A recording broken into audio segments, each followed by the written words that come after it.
Right now, it appears to be far away from them because it's not itching them, it's not touching them. So we are treading on a very dangerous path. And when we talk of civil, I heard people talking the recent thing that the country is going into, might likely go into civil war and all that kind of stuff. The situation we are passing through in this country already is more than a war, is more than civil war. Do you know what it means for your child to go to the university, graduate after spending money, graduate from the school? There is no job opportunity, no hope. Do you know what it means? I left Abuja about a few days ago. The taxi driver that took me has a MSc. Master's degree, a taxi truck driver who took me to your airport. He graduated about 3 years ago. No job. There are a lot of PhD holders. I've been privileged to sit in board of interview for many organizations. You call for application for mere supervisor position. You see PhD holders applying. And what is the salary? Sometimes 40,000, sometimes 50,000. These are the issues that needs to be corrected. As government is making effort, you cannot solve insecurity problem in a country when you fail to give right attention to all these areas. Now look at the big industries that used to work in those days. You know, I've often said this, that the youth of today are victims of circumstances. There's what we call situation analysis. The youth of yesterday, who are not the nightmare we are having today, in their time, talking about the 60s and all that, do you know they had in school, if you are in school, you have free meal ticket, at least one free meal ticket daily. And they enjoyed so many facilities. They enjoyed a lot of privileges. And because they were over-pampered, they didn't pay school fees. Somebody was telling me recently that in their days, all you needed to travel to Europe is your ID card, your student ID card. Can you imagine that? They enjoyed so much, ate big chicken. But the moment they climbed with the ladder, they destroyed the ladder in order for others not to climb because of greed and selfishness. And now look, that's what has placed us in this ugly and pitiable situation today. Now, the youth of today, they are not the ones suffering it. And the youth of yesterday will not come on like the other day, the president saying the youth are lazy youth. I said, I don't blame you. In your days, everything was given to you at the platter of gold. But today, the youth of today is that youth that suffers. The youth whose parents will uproot cassava in the farm to send to school. The child gets to school just to hear that acceptance fee has been increased from 20,000 to 100,000 naira. School fees has been increased to 200,000. And they are even taking education from the rich, of the commoners, of the poor. Now you are talking of solving security problems. You cannot solve these problems if all these things are not taken care of. Now talking about way forward. Number one, there's so much problem with our rule of law. So much problem. Now, I give you an instance. When I was in Germany, my taxi driver hit a grass cutter as we were going to a particular location. So I was in haste. I was trying to catch up with, an appointment. But this man parked quietly by the roadside and brought out his phone and called the police. I was very mad. When I saw that grass, I said, oh God, I thank you. God has blessed us with animal. This. I was trying to call my friend to tell you, oh God has blessed us. I'm coming home with it. And the guy called police for animal grass cutter. And the policeman came. What did he do? The driver was sweating. Under that code, was sweating seriously that it was an accident. He gave him a form to fill. He filled the form and captured the driver. There's a camera like a gadget. Captured the driver and gave him a clearance distance. The policeman took our grass cutter, put in his car and drove off. So I was very mad at the driver. We spent about 40 minutes there. He delayed me. At that point, the fact that I was in haste never meant anything to the driver anymore. And as we were going, I was very vexed in my spirit. And I was saying, why did you do that? He said, that would have been 10 years imprisonment. There was no camera. I didn't see any camera anywhere. All this while, you hear people talk of camera everywhere. The camera abroad is in their mind, not even the physical camera. So our rule of law is faulty. For us to correct, I told the driver, I said, in my country, if you hit human beings, you don't stop. I said, really? Now, we have to enforce, we have the laws already. The laws, but enforcement is a challenge. We have to enforce it and embed it in the minds of the people. Now, if people commit crime and you deal with them, and people see that this is the repercussion for this thing, and it is being executed, it is being carried out, it will discourage others from doing. Look at the girl at Abraka, they dismembered her body, the Elozino, for instance. Till date, we've not heard anything. What you hear is that they are in the custody there. But I tell you, a lot of things are happening through the back door in the custody. Some of these people just gave freedom unknowingly to us. Because there are a lot of politics going on. Everywhere in this country has been politicized. So if you do that, you're only encouraging, you know, more of this thing. Look at Anambra State a few days ago. You heard, I don't know if you saw the story. A young boy was captured, beating his mother mercilessly, stripped her naked.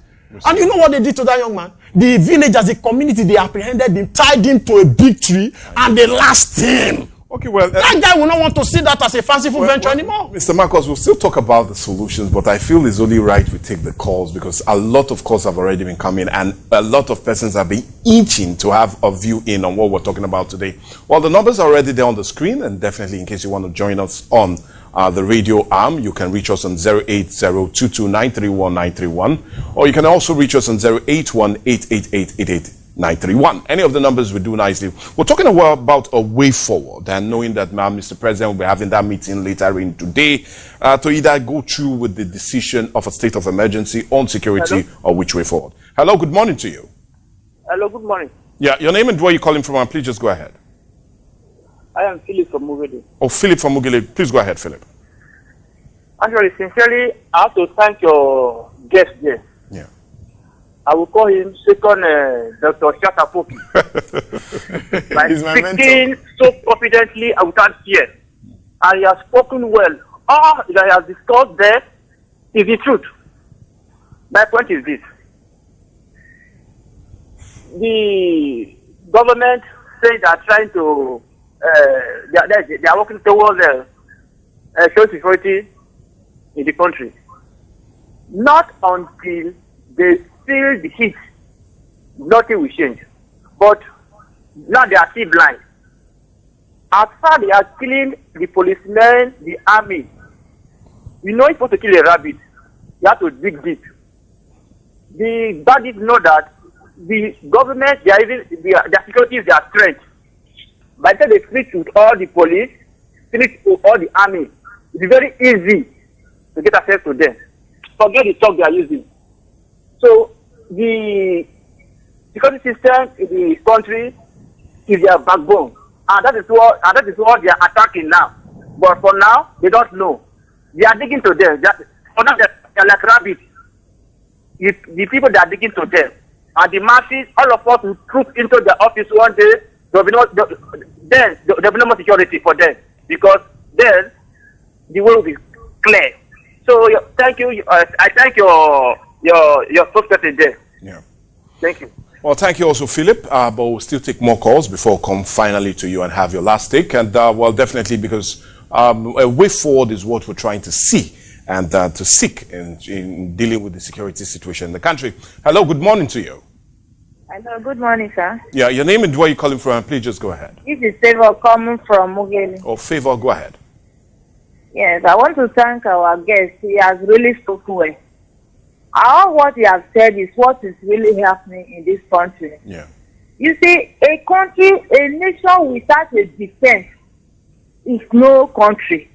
Now, in those days, when you see one army, they will cover the whole community for one uniform man you killed. But now, if you watch them on air, they are not even talking anything concerning the killing going on. Or they are after politics, this, that. And the country, we are at war already. There are people behind these people supplying them ammunition at night. You can't tell me you are not hearing what is happening. Okay, look at the state, the news you read this morning. Ogoni people, they are complaining that outside heads now are eating their car. They went to complain to the chief.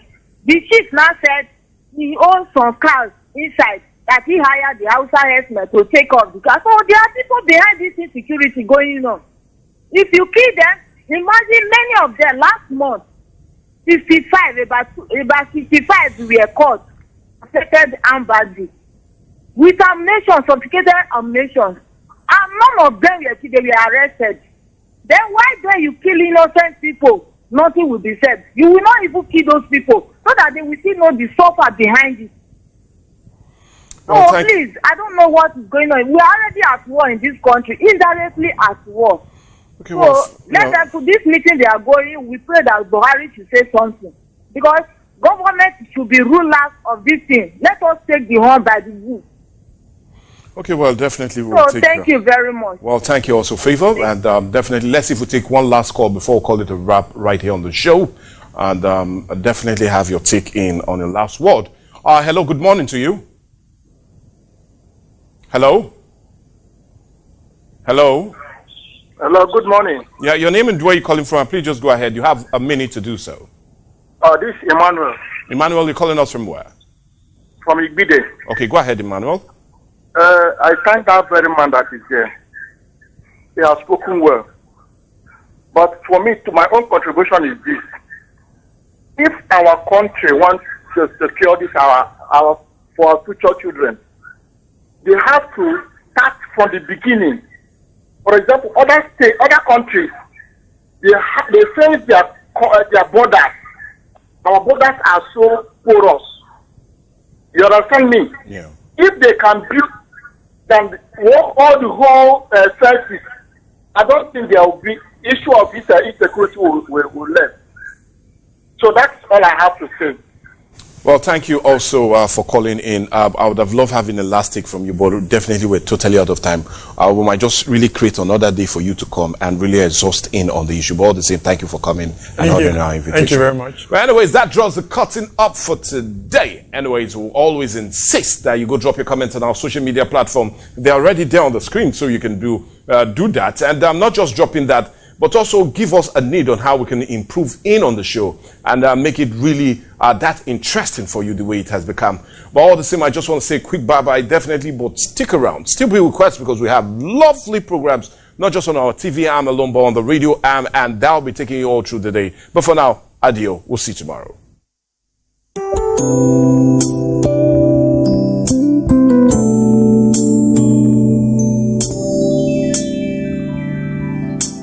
Honor Waves Communications and Investments Limited